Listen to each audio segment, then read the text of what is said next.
kita tuh nggak usah malu atau gengsi atau apalah, turunin sedikit harga gengsi kita. Karena apa, kalau seandainya kita berpatokan sama gengsi, malu, ya udah nggak bakalan kebayar hutangnya.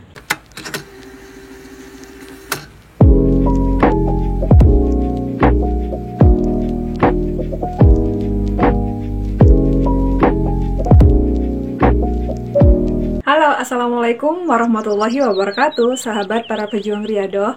Nah, hari ini aku mau ngebahas gimana sih cara aku lunas hutang 10 juta dalam 3 bulan. Sebenarnya udah sering banget aku bahas di beberapa video, cuman di videoku yang ngebahas tentang masalah hutang itu, cara ngelunasin hutang, kebanyakan tentang lunas hutang lewat cara langit ya. Dan salah satu video TikTokku yang ini.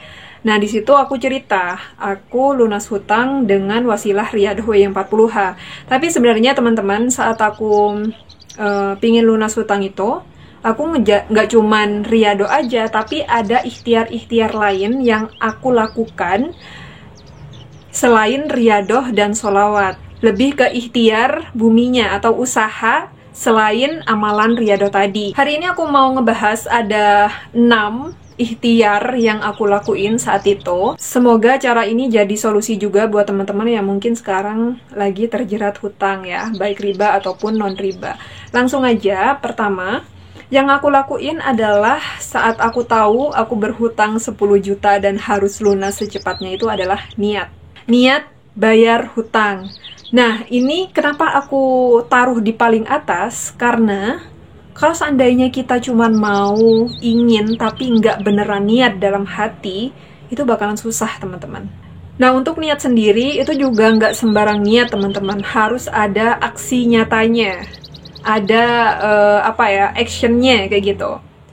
Dan untuk membuktikan kalau aku tuh beneran niat mau bayar hutang, jadi setiap hari aku nabung ya. Waktu itu aku nabung di celengan botol bekas minuman kayak air mineral gitu. Terus aku tulis tabungan untuk bayar hutang. Jadi ya setiap hari ya aku tabungin 1.000, 2.000. Ya padahal secara logika kapan nyampainya 10 juta kayak gitu ya. Tapi karena aku beneran niat mau bayar hutang, ya udah aku nggak ngelihat nominalnya, tapi aku ngelihat kesungguhan aku buat bayar hutang. Ikhtiar yang kedua yang aku lakuin setelah niat tadi adalah menjual barang yang nggak kepake lagi. Nah, ini dia teman-teman.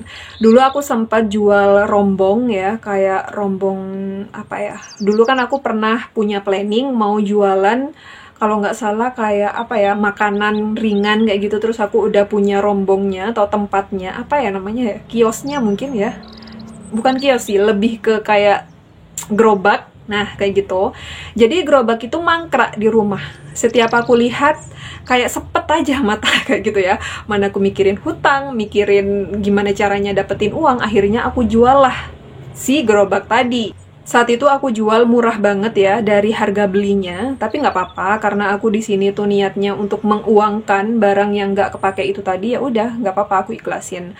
Terus yang kedua, aku juga pernah jualan sandal-sandal atau sepatu yang nggak kepake. Itu kebetulan kan ada beberapa sandal ya, kayak high heel, sepatu high heel yang kalau nggak salah itu haknya 15 sentian atau gimana, dan itu menjadi salah satu koleksiku waktu itu. Dan akhirnya karena aku mau mendapatkan uang dan gak ada lagi ya cara, salah satunya adalah menjual barang-barang bekasku tadi, ya udah aku jual dan itu lumayan. Akhirnya uang itu yang udah kekumpul dari barang-barang gak kepake tadi, aku jadiin satu sama celengan yang setiap hari aku masukin buat bayar hutang tadi. Di situasi kayak gini tuh nggak usah perlu mikir sayang, eman, nggak usah. Yang penting gimana caranya itu uang ya bisa kebayar hutang. Ikhtiar yang ketiga adalah mencari uang tambahan. Nah, ini tuh bener-bener butuh yang namanya usaha, karena waktu itu aku memang jualan sembarang, apapun yang bisa aku jual ya aku jual. Misalnya dulu aku juga pernah jadi affiliate buku. Jadi menjual bukunya orang, terus aku dapat komisinya. Dan alhamdulillah dari komisi itu, kalau nggak salah ya, aku dapat 600.000. Dan ini lumayan banget 600.000 buat nambahin bayar hutang. Aku juga ikhtiar buat YouTube. Ya meskipun aku nggak tahu ini YouTube nanti bakalan berhasil atau enggak, tapi alhamdulillah sampai sekarang masih eksis ya, YouTube-nya masih berjalan dan berkembang, alhamdulillah. Yang penting ikhtiar teman-teman, tetap berjalan, jangan cuman diem aja, tetap berjalan, lakuin apapun yang kalian bisa. Terus aku juga ikhtiar buat edit-edit foto, jualan edit foto, buka jasa edit foto, padahal skillku cuman dikit aja.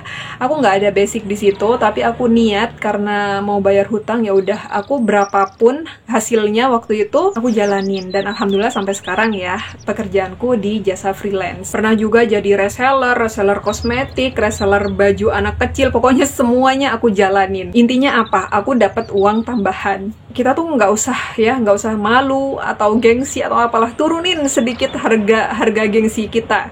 Karena apa, kalau seandainya kita berpatokan sama gengsi, malu, ya udah nggak bakalan kebayar hutangnya. Yang kelima adalah turunin gaya hidup. Nah ini nih yang penting banget ya teman-teman.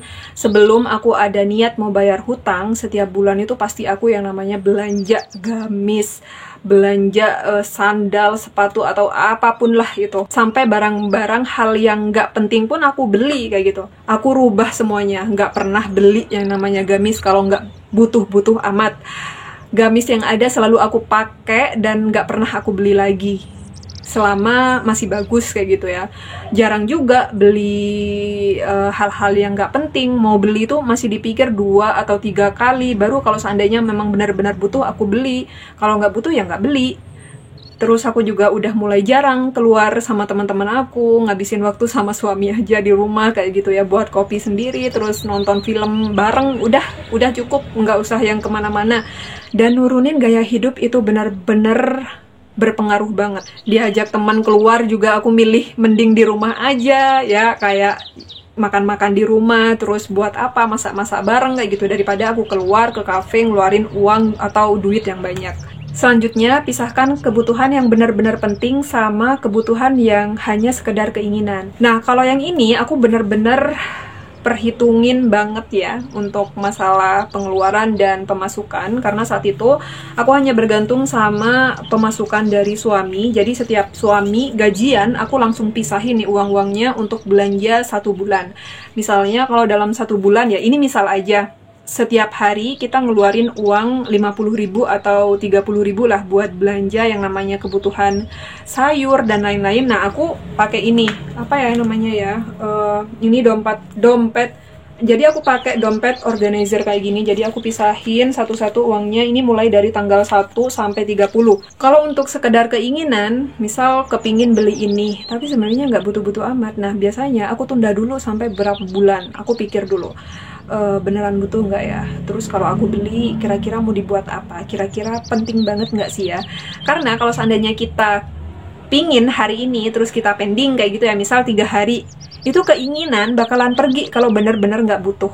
Tapi kalau seandainya benar-benar penting, meskipun kita tunda hari ini, besoknya kita pasti kepikiran lagi karena emang butuh.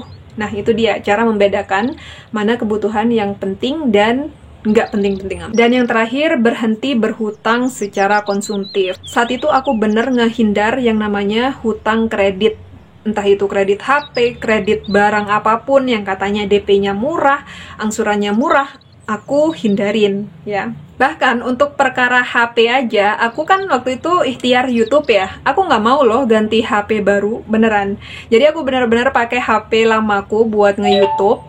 Cuman aku tambahin kayak ring light, terus aku cari tempat yang benar-benar pencahayanya bagus kayak gitu. Gimana caranya aku nggak ngeluarin duit lagi karena aku nge-YouTube, dan aku nggak berhutang lagi untuk beli HP baru. Ini HP benar-benar nggak berubah sampai aku dapat AdSense. Pas aku dapat AdSense atau gajian dari YouTube, baru aku ganti HP yang lebih bagus untuk ambil video kayak gitu. Oke, sebelum lanjut ke tips berikutnya, aku mau menginfokan ke teman-teman bahwa Scarlett sekarang ngeluarin produk terbarunya, yaitu adalah Gloutening Serum.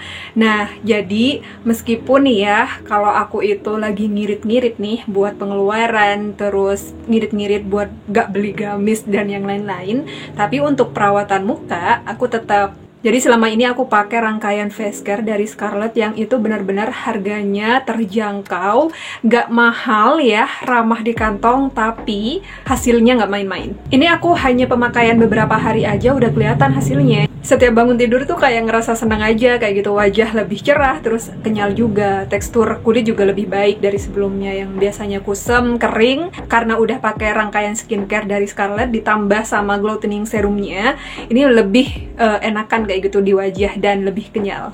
Untuk kandungan dari gloutening serum sendiri tuh ada niacinamide ya, seperti biasa, yaitu melembabkan kulit, menyamarkan noda hitam, mengendalikan produksi minyak pada wajah. Ada juga geranium oil yang menyamarkan garis halus pada wajah serta mengencangkan kulit dan memperlambat penuaan. Nah, ini tuh berfungsi banget ya buat aku yang kerjaannya sehari-hari itu berkutat sama yang namanya laptop, terus ring light seperti ini. Itu kalau lama-kelamaan bakal muncul yang namanya garis halus. Makanya aku pakai gloutening serum dari Scarlett. Ini tuh benar-benar ngebantu. Selain itu juga ada tranexamic acid yang bisa meratakan warna kulit, terus melindungi kulit dari UV, dan ada juga allantoin yang kaya antioksidan dan mampu merangsang pertumbuhan kolagen pada kulit. Untuk cara pemakaiannya hampir sama dengan rangkaian face care lainnya ya. Pertama, kamu bersihin dulu muka kamu pakai facial washnya. Untuk lebih maksimal pakai aja semuanya ya, rangkaian dari Scarlett face care-nya. Nah, ini aku udah pakai beberapa, tinggal segini nih. Dan muka aku ini tadi udah aku bersihin. Setelah itu baru pakai ini tonernya.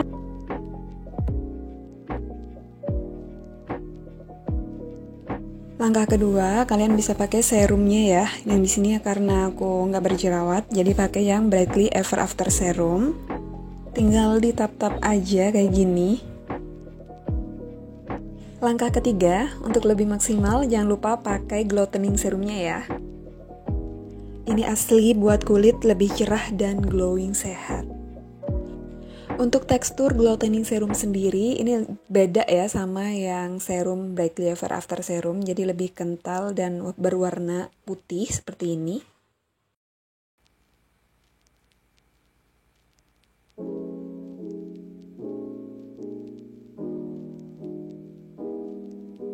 Dan step terakhir, jangan lupa pakai day creamnya ya.